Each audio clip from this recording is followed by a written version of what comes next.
আপনারা হয়তো আমার সম্পর্কে একটা কৌতুক শুনিছেন। আমি শিওর আমি নাকি জামাত ইসলামের কাফের শাখার আমির। আমার হেটাররা আমাকে এইভাবেই ডাকে মাঝে মাঝে। আগে আওয়ামী লীগ আর বামেরা ডাকতো, এখন বিএনপি ওয়ালারও ডাকে।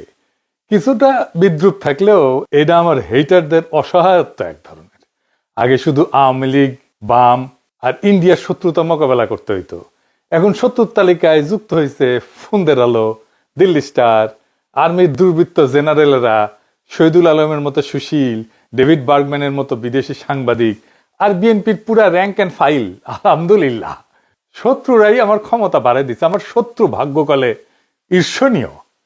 শত্রুরা যখন আপনার বয়ানের জবাব দিতে পারে না, তখন সে আপনার এই ক্যারিকেচার বানাইতে চায় অথবা ধ্বংস করতে চায়। তাই পরিষ্কার করে বলি যে আমি তো মুসলমানরা জানেন, আমি বলি আমি বাংলাদেশি হিন্দু। আমি জামাতের লোক না, জামাত করি না, এনসিপিরও কেউ না, এনসিপি করি না, কোনো রাজনৈতিক দলের সদস্য না, কোনো দল, কোনো গোষ্ঠী, কারো কাছে বিবেক বন্ধক দেই নাই। আমি আসছি বামপন্থী রাজনীতি থেকে। বাম রাজনীতির মধ্যে আমার রাজনৈতিক শিক্ষা বাইরে ওঠা। আমি এর ইতিহাস জানি, এর লড়াই জানি, তার সাহস জানি, তার দুর্বলতা জানি, তার ভীরুতা জানি, তার ব্যর্থতা জানি, বিশ্বাসঘাতকতাও জানি। আর ঠিক এই কারণেই আজ আপনাদের কাছে আমার একটা ব্যাখ্যা দেওয়ার দরকার আছে যে একজন আমার মতো মানুষ, যার শিকড় সেকুলার বাম রাজনীতিতে, সে কেন একটা ইসলামপন্থীদের নেতৃত্বাধীন নির্বাচনী জোটকে নির্বাচনে সমর্থন করতেছে। এর উত্তর আদর্শ না, ধর্মও না, এবং এটা কোনো ধান্দাবাজিও না। এর উত্তর হইল জুলাই। প্রশ্নটা হইল, জুলাই বেঁচে থাকবে নাকি জুলাইকে কবর দেওয়া হবে? 12 ফেব্রুয়ারি বাংলাদেশে এমন একটা নির্বাচনের মুখোমুখি যেটা তার ইতিহাসের সবচেয়ে গুরুত্বপূর্ণ নির্বাচনগুলোর মধ্যে একটা। এটা কোনো রুটিন নির্বাচন না, কোনো দল বনাম দলের লড়াই না। এটা একটা যুগান্তকারী সিদ্ধান্ত নেওয়ার নির্বাচন। এই দেশের ভবিষ্যৎ কোন দিকে যাবে আসলে, সেই সিদ্ধান্ত নেওয়ার নির্বাচন। আমরা আজ এমন সন্ধিক্ষণে দাঁড়ায় আছি, একটা পথ আমাদের পিছনের দিকে নিয়ে যাবে। দুর্নীতি, ফ্যাসিবাদ, চাঁদাবাজি, ধান্দাবাজি, পরিবারতন্ত্র আর অলিগারদের সেই পুরানো বন্দোবস্তের শাসনের দিকে। এমন এক অর্থনীতির দিকে যার ভিতরে লুটপাট আর অদক্ষতা ছাড়া আর কিছু নাই। তারা আমাদের নিয়ে যাবে এমন এক রাষ্ট্রের দিকে যার প্রতিষ্ঠানগুলোর উপরে মানুষের আর বিশ্বাস নাই। আপনারা দেখতেছেন না, আই হ্যাভ এ প্ল্যান বলে তাদের আয়ত্তের মধ্যে থাকা বেস্ট মেধাগুলোকে দিয়া যে প্ল্যান জাতির সামনে হাজির করেছে, সব কয়টা ফালতু, 2 পয়সার দাম নাই। যাদের দিয়ে প্ল্যান দেখাইছে ওরা জিন্দেগিতে একটা কোম্পানির প্ল্যান করে নাই। রাষ্ট্রের জন্য প্ল্যান তো দূর কি বাত, রাষ্ট্রের জন্য প্ল্যান বানাইতে আসছে। শখ কত কুজার হয়েছে, চিত হয়ে শোয়ার শখ। বাঙ্গুল্যান্ডারে খুব ইন্টারেস্টিং জিনিস দেখবেন, সব ভালসুনগুলো নিজেদেরকে বহুত তালেবার হিসেবে ভাবছে। এতদিন ধরা খাইতো না, এখন সকাল সন্ধ্যা ধরা খায় আমার কাছে। তাই ফরিদপুরে সোয়াবিন চাষ পায়, দিনাজপুরে আমের এক্সপোর্ট করতে চায়, নীলফামারীতে মেডিকেল কলেজ বানাইতে চায়, কুমিল্লায় ইপিজেড বানাইতে চায়, এভার কেয়ারের সরকারি হাসপাতালে রোগীর ডায়ালাইসিস করাইতে চায়, কারণ এভার কেয়ারের সারপ্লাস ক্যাপাসিটি আছে। আর 12,000 কোটি টাকা বাজেট দিয়ে সারা দেশের মানুষকে ফ্যামিলি কার্ড দিতে চায়। এই হইতেছে plan. I have a plan. বাংলার লুথার কিং, ও বাংলার লুজার কিং হবে। আর কার্ডের পরে কার্ড, তাও নাকি সব বেস্ট ব্রেন নিয়ে এসব বানাইছে। শুনেছেন? গতকালকে শুনেছিলাম, আজকেও আবার শুনেন, কারণ ওকে ধরিচ্ছি, দাঁড়ান শুনেন। বেশ অনেক মাস ধরে গুরুত্বপূর্ণ সব আপনার বিষয়গুলোতে জনাব তারেক রহমান বড় বড় আপনার টাস্ক ফোর্স টিম তৈরি করেছেন। হেলথ সেক্টর বলেন, এডুকেশন সেক্টর বলেন, এডুকেশনটার সাথে আমি নিজেই অতপ্রতভাবে জড়িত ছিলাম। আরো অনেকগুলো সেক্টরে গুরুত্বপূর্ণ টিমস তৈরি করেছেন পুরো ওয়ার্ল্ড, বাংলাদেশের যারা বেস্ট বিশেষজ্ঞ আছেন তাদেরকে নিয়ে। এই সেক্টরগুলোতে আমরা কিভাবে উন্নয়ন আনতে পারি এবং বিশ্বমাপে কম্পিটিটিভ আমরা হতে পারি, তো সেই জায়গা থেকে উনার বৃহত্তর প্ল্যান আছে। এটা আমি আপনাদেরকে পরিষ্কার জানিয়ে দিচ্ছি, উনার বৃহত্তর প্ল্যান আছে। শুনেছেন তো, টাস্ক ফোর্স করে এই সমস্ত বানাইছে। তাই রহমান, আপনার এই প্ল্যান তো কোনো মাঝারি সাইজের কর্পোরেটের ইন্টার্নকে দিলে করে দিতে পারতো, এসে ভালোভাবে করে দিতে পারতো, অনেক কম সময় করে দিতে পারতো। এই যদি আপনার বেস্ট ব্রেনের প্রোডাকশন হয়, তাহলে খবর আছে, আপনারও খবর আছে, দেশেরও খবর আছে। ইশতেহার ঘোষণা করেছে না বিএনপি, এই ইশতেহার যে লিখিছে সেও ফাঁকিবাজ, যাদের দিয়ে লিখাইছে প্রত্যেকটা ফাঁকিবাজ। 2001 সালে বিএনপির ইশতেহার থেকে চোথা মারিছে। সেই একই মনোরেল চালু করবে, বস্তিবাসীদের জন্য আবাসন করবে, কলকারখানায় নিরবিচ্ছিন্ন বিদ্যুৎ সরবরাহ করবে, বেকার ভাতা দিবে, ন্যায়পাল নিয়োগ দিবে। এইসব কিন্তু 2001 সালের ইশতেহারে ছিল, আবার দিচ্ছে। এখন বুঝিছেন তো, এগুলো করবে না। 25 বছর আগে তো কইছিলেন, তারপর তো ক্ষমতা আসছিলেন, তাই না? করেন নাই কেন এগুলা? প্রতিশ্রুতি দিছিলেন, করেন নাই কেন? কেউ জিগায় না, উত্তরও দিবে না, উত্তর তার জানাও নাই। এই যে প্রতিশ্রুতি দিচ্ছে, ইস্তেহারে নানা কথা লিখছে, এগুলো কিছুই করতে পারবে না, করবেও না। আচ্ছা আসেন আমরা এক্সাম্পল হিসেবে হাঙ্কেরে প্রিন্স ববি হাজ্জাজের আমলনামা দেখি। দেখা দরকার কারা বিএনপির হইয়া ভোটের মাঠে নামছে। ওইকে জানেন, ওর বাপের নাম মুসা বিন শমসের, বাংলাদেশের সবচেয়ে ধনী ব্যক্তি, এতই ধনী যে তারা নিয়ে ডকুমেন্টারি হয়। তারা প্রিন্স বলে ডাকে বিদেশিরা। সে যে জুতা পরে না, জুতা জুতা, তাতে ডায়মন্ড বসানো থাকে, হীরা হীরা হীরা বসানো থাকে জুতায়। মেনে মেনে করছি না, দেখেন। Every day I wear diamond shoes. I'm fed up. So maybe one day. You get a bit. Have you ever, worn your diamond shoes and then stepped in, something really disgusting? দেখেছেন তার জুতা ঘড়ি রাখার জন্য কত বড় বড় বাক্স, সেগুলো আবার টেনে নিয়ে আসে কত লোক। দেখেন সব ব্র্যান্ডেড ঘড়ি, রোলেক্স কোম্পানি ঘড়ি আর কিবা কিবা কোম্পানি ঘড়ি, নামও জানি না সবগুলার। এ দেখেন নিজের হাতে খায় না, খাওয়াই দিতে হয়। দেখিসাও নেকু রে নেকু, ডুডু খাও ঢেকু ঢেকু, হ্যাঁ মুখ মুছে দিচ্ছে। দেখিছেন, দেখেন সেই মুখ মুছে দেওয়ার জন্য পিছে দাঁড়ায় আছে কতজন, দেখেন দেখিসাও উই হ্যাগে সুসে কিনা নিজে নিজে, আমার সন্দেহ আছে। এটা নারীর ক্ষমতায়ন। খাওয়ার টাইমে পিছে দাঁড়ায় থাকবি আর মুখ মুছে দিবি বড় লোকের। এটা কর্মজীবী নারী নাকি এটা দাসত্ব, নাকি এটা সম্পদের অশ্লীল প্রকাশ? এইটাকে সে কেমনে কামাইছে জানেন? অস্ত্র ব্যবসা কইরা। জি জি জি ঠিকই শুনেছেন, অস্ত্র ব্যবসা কইরা। তার পলা হইতেছে ববি হাজ্জাজ। সালাম কেমনে দিতে হয় সেটাও শিখে নাই। দেখেন বছরে সালাম দেয় না, নির্বাচন যখন আসে হায় রে সালাম, সালাম দিতে দিতে আসসালামু আলাইকুম, এই এত সময় বলবে কতক্ষণ, খালি কয় চালকুম চালকুম, তাড়াতাড়ি হয়ে যায়। এই সুপার রিচের পোলার ক্যান্ডাস দিতে সে খাইছিল, কারণ ওর বোনের বিয়ে দিছে শেখ সেলিমের ছেলের সাথে। এবার বুঝেছেন তো রসুনের সব এক জায়গায়, বুঝেছেন তো এইটাই সেই এলিট এস্টাবলিশমেন্ট, সবগুলা কি এক জায়গায় বান্দা। এই সম্পদ রক্ষা করা লাগবি না, তাই রাজনীতি। হাসিনার বিরুদ্ধে রাজনীতি করছে যেন দুঃসময় বেআইরে প্রোটেক্ট করতে পারে। আওয়ামী লীগের রাজনীতিতে তারেক রহমান তো এমনিতে আনতে চায় না, এই যে এগুলোর জন্য আনতে চায়। এই ববি হাজ্জাজের বাসায় আপনি ঢুকতে পারবেন? ঢুকতে দিবে আপনারে? পারবে না। ওই টাকা সেটা এমপি হবি, ওই ধান্দা করিছে, অত সুজা না। টাকা নেন, অসুবিধা নাই, কিন্তু ভোট দিবেন মামুনুল হককে। হ্যাঁ বুঝি চাও, রিক্সা মার্কে খালি সিল মারো রে সিল মারো, রিক্সা মার্কাত সিল মারো। যে আপনার স্বপ্ন জানে, কল্পনা জানে, দুঃখ জানে, বেদনা জানে, যে সত্যিকার অর্থে আপনার প্রতিনিধি হইতে পারে। আপনি নিজেই বিবেচনা করেন মুসা বিন শমসেরের ছেলে আপনার প্রতিনিধিত্ব করার যোগ্যতা রাখে কিনা। না, মামুনুল হক রাখে, সে তো আপনারই লোক। এই ববি হাজ্জাজেরা সেই পথের পথিক, যেই পথে তারেক রহমান আর ধানের শীষ আমাদেরকে নিয়ে যেতে চায়। আর কোন পথ আছে? আর একটা পথ আছে, যেই পথ সামনে যায়, ভবিষ্যতের দিকে যায়, জাতিকে ভবিষ্যতের দিকে নিয়ে যায়, একটা নতুন সময়ের দিকে নিয়ে যায়, যেখানে জুলাইয়ের চেতনা বেঁচে থাকে, জুলাই জিন্দা থাকে এবং জনগণের স্বপ্নের রাষ্ট্রের বদলের দাবি জুলাইয়ের চেতনা বাস্তবায়িত হয়।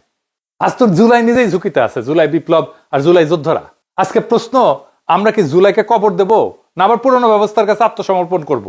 নাকি বড় লোক রাজনীতিবিদ, লুটেরা, ব্যবসায়ীর দুর্নীতিগ্রস্ত আমাদের লুটপাট অব্যাহত থাকবে? নির্বাচনের দিন যতই ঘনায় আসতেছে সব দলই অনেক ভালো ভালো কথা কইছে, তাই না? তাদের বক্তব্যগুলো শুনলে মনে হয় বাহ কি চমৎকার কথা, একই ভাষার কথা। তারা কি করছে, কে বেশি বিপজ্জনক, কে বেশি অযোগ্য, কাকে বিশ্বাস করা যায় না, কে সেই 1971 স্বাধীনতার বিরোধিতা করেছিল, ওরে বাপ রে, এই গানই ফাঁদ। নির্বাচনের আগে ভালো কথা বলা খুবই সহজ। পুরুষ মানুষের কুরকুরে উঠলে বউরে কয় না, দেখিছো কত সুন্দর চাঁদ উঠিছে, উনকে আর কি। ইলেকশন আসলে যত সার্কাস শুরু হয় রাজনৈতিক দলগুলায়, কিন্তু নাগরিকদের কাজ হচ্ছে প্রশ্ন করা। আমাদের কঠিন প্রশ্ন করতে হবে এই রাজনৈতিক দলগুলোতে কারা এই দলগুলোর পেছনে আছে, কোন পরাশক্তি, কোন আন্তর্জাতিক শক্তি, কারা টাকা দেয়, এদের ক্ষমতা আসে কোথায় থেকে, প্রার্থীরা কারা, তাদের রেকর্ড কি, এবং সবচেয়ে গুরুত্বপূর্ণ তারা আদৌ সংস্কার বাস্তবায়ন করতে পারবে কি না বা করতে চায় কিনা। এই জায়গায় একটা কথা খুব পরিষ্কার করে বলা দরকার, এই নির্বাচন আদর্শ বনাম আদর্শের লড়াই না, এটা ধর্ম বনাম ধর্ম নিরপেক্ষতার লড়াই না, এটা আসলে স্টেট ক্যাপচার বরং স্টেট রিপেয়ার, এইটার লড়াই। রাষ্ট্র ক্ষমতা দখল করে লুটপাট আগের শাসন চালানো আর রাষ্ট্র পুনর্গঠনের লড়াই, এই দুইটা জিনিস। একদিকে আছে এমন দলগুলা যারা রাষ্ট্রকে আগেই দখল করে ফেলছে, ব্যবসা দিয়া, আমলাতন্ত্র দিয়া, পরিবারতন্ত্র দিয়া, পুরনো সিস্টেমের উপরে দখল দিয়া আগের ব্যবস্থার সাথে সিস্টেম কইরা। তাই তারা বলে হাসিনা না আসলেও হাসিনা পোলামাইয়া আসতে পারবে রাজনীতিতে। বাহ, চমৎকার। এই জন্য আমাদের বাচ্চারা রক্ত দিছিল, এই জন্য আমরা লড়াই করে ফেসিবাদ উৎখাত করছি, এই জন্য এত কষ্ট করছি আমরা। আর অন্যদিকে আছে এমন এক শক্তি যাদের এখনো পুরনো সিস্টেম খায়া ফেলায় নাই, দলের মধ্যে চোর ডাকাত লুটপাটকারী নাই যাদেরকে প্রোটেক্ট করতে হবে ওই দলদেরকে। তাই রাষ্ট্রকে মেরামত করার হিম্মত আছে তাদের। বিএনপি আসলে কি একটা? বিএনপি আর একটা কম শক্তিশালী আওয়ামী লীগ, কম বুদ্ধিমান আওয়ামী লীগ, কম সংগঠিত আওয়ামী লীগ। বিএনপি আওয়ামী লীগের মধ্যে দলের কম্পোজিশন, তার শ্রেণী চরিত্র, এটার মধ্যে কোনো তফাৎ নাই। বিএনপি একটা গভীরভাবে দুর্নীতিগ্রস্ত দল, গভীরভাবে দুর্নীতিগ্রস্ত দল। আর দলের লোকেরা তারেক রহমানের চাকর বাকর। আপনারা জিজ্ঞেস করেন তারেক রহমানের কিভাবে চলে, মানে সংসার চলে কিভাবে, মির্জা ফখরুলের সংসার চলে কিভাবে জিজ্ঞেস করেন। কই থেকে আসে? তারা রাজনীতি করতে আসে নাই, আসতে ধান্দা করতে। তাদের দেশকে নিয়ে কোনো মহৎ স্বপ্ন নাই। থাকলে হাসিনার আমলে জান প্রাণ দিয়ে লড়াই করতো, করে নাই। তারা আওয়ামী লীগের থেকে আলাদা না, একই জিনিসে তৈরি। আওয়ামী লীগ বিরিয়ানি হইলে বিএনপি তেহারি। ভাত পচলে খাওয়া যায়, বিরিয়ানি তেহারি পচলে খাওয়া যায় না। এই দুটোই পচা জিনিস। 90-এর দশকে এই দুই দল নীতি আদর্শ দিয়ে প্রতিযোগিতা করেনি, করছে দুর্নীতি, লুটপাট আর পাইয়া দেওয়ার রাজনীতি আর সহিংসতা দিয়া। 2006 সালে তত্ত্বাবধায়ক ব্যবস্থা ভাঙছে বিএনপির জন্য। বিএনপি দায়ী। সদ্য অবসরপ্রাপ্ত প্রধান বিচারপতিকে তত্ত্বাবধায়ক সরকার প্রধান হবে, এটাই ছিল সিস্টেম। 2004 সালে একটা সংবিধানের 4র্থ সংশোধনী গৃহীত হয়, অনেকেরই স্মরণ আছে। ওই সংশোধনীর মাধ্যমে বিচারপতিদের অবসরে যাওয়ার বয়সসীমা 65 থেকে 67 করা হয়, 2 বছর বাড়ানো হয়। এই বয়স বৃদ্ধির এই সিদ্ধান্তের পেছনে মূলত কাজ করছে পরবর্তী তত্ত্বাবধায়ক সরকার প্রধান কে হবে সেই হিসাব নিকাশ। সাবেক প্রধান বিচারপতি কে এম হাসানকে, যিনি একসময় বিএনপির রাজনীতির সাথে জড়িত ছিলেন, তাকে প্রধান উপদেষ্টা করাই ছিল এই সংশোধনীর মূল উদ্দেশ্য। যার ফল সামরিক শাসন, 1/11 এবং শেষ পর্যন্ত 15 বছরের ফ্যাসিবাদ। এই ফ্যাসিবাদ কায়েমের পিছনে পুরা দায় বিএনপির। সেই খাসলত বিএনপির বদলায় নাই। 2024-এর 5ই আগস্টের পরে বিএনপি চাঁদাবাজি, ধর্ষণ, খুন, জখম, বাড়ি দখল, 92% সহিংসতার সাথে বিএনপি জড়িত। তাও নিজের দলের লোকদের নিজেরা মারছে। কোন বাজার, হাট, ঘাট, bus stand, tempo stand, rickshaw stand, TV station, media, advertising firm দখল বাদ রাখি নাই, সব দখল করে ফেলছে। এস আলমের সাম্রাজ্য চালায় শ্রীলং সালাউদ্দিন, বেকাত্তর টিভি চালায় বরকতুল্লাহ বুলু, আর টিভির দখল নিছে ওয়াহিদুজ্জামান অ্যাপোলো। এই কারণেই তারা বিশ্ববিদ্যালয় নির্বাচনগুলোতে প্রত্যাখ্যাত হয়েছে। ছাত্ররা প্রত্যাখ্যান করছে তাদেরকে। ছাত্ররা আদর্শে ভোট দেয় নাই, তারা দুর্নীতির বিরুদ্ধে ভোট দিছে। আজ বিএনপি মনোনয়ন দিছে অসংখ্য বিতর্কিত ব্যক্তিতে। বিএনপির 59% ক্যান্ডিডেট ঋণ খেলাপি, ব্যাংকের ঋণ নিয়ে শোধ দেয় না, খায় ফেলছে, পাচার করে দিছে। আসছে দেশের সেবা করতে, লজ্জা করে না এদের। 15 বছর ক্ষমতার বাইরে থেকে হঠাৎ তাদের হাতে অধেল টাকা কই থেকে আসলো? ব্যাংক লুটের টাকা, ঋণ খেলাপের টাকা। কিভাবে আসলো, কেন আসলো? কারণ পুরনো অলিগার্করাও, হাসিনার সব ব্যবসায়ীরা আবার এমন একটা দল খুঁজে পেয়েছে যাদের সাথে ব্যবসা করা যায়, তারাও দিতেছে। হাসিনার লোকদের কাছ থেকে নিচ্ছে টাকা। এমনকি বিএনপি আওয়ামী লীগকে রাজনৈতিকভাবে পুনর্বাসন করবে বলছে। তাদের আপত্তি নেই হাসিনার পুত্র আর কন্যারা যদি রাজনীতিতে আসে। বিএনপি চলে হারামের টাকায়, প্রত্যেকটা পয়সা হারামের পয়সা, প্রত্যেকটা পয়সা হারাম টাকা।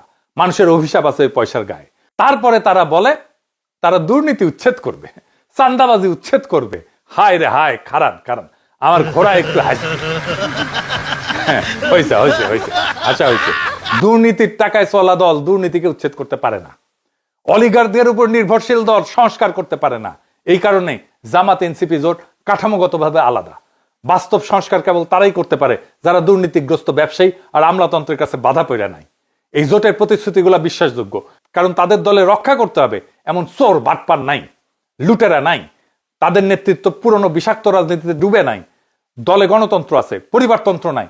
সংবিধান সংস্কারের কথা তাদের মুখে শোভা পায়, কারণ তারা পরিবারতন্ত্র বাঁচাইতে রাজনীতি করে না। রহমান অ্যান্ড সন্স এর মাফিয়া সাম্রাজ্যের অংশ হইতে আসেনি তারা। 2 রহমান ফ্যামিলি তো, শেখ মুজিবুর রহমান আর জিয়াউর রহমান ফ্যামিলি, এই তো 2 রহমান অ্যান্ড সন্স। এরাই তো বাংলাদেশের রাজা, এরাই তো বাংলাদেশের হর্তাকর্তা বিধাতা। বিএনপি থেকেও রাজনীতি করতে আসে না তো, আসে ধান্দা করতে। আর এই ধান্দা করার জন্য কে কত বড় তারেক রহমানের চাকর হইতে পারবে এটা প্রমাণ করে। এটা সত্য যে জামাত এনসিপি দুর্নীতিগ্রস্ত সরকার চালানোর অভিজ্ঞতা তাদের নাই। আর এটাই তাদের সবচেয়ে বড় শক্তি। তারা বিশেষজ্ঞদের জন্য, স্বচ্ছতার জন্য, সংস্কারের জন্য ওপেন আছে, কারণ তারা পুরনো দায়ে বন্দী না। তাদের এমন কোনো ব্যাগেজ নাই যেটা তাদের বহন করতে হবে। এইবার আসি ভারত প্রশ্নে।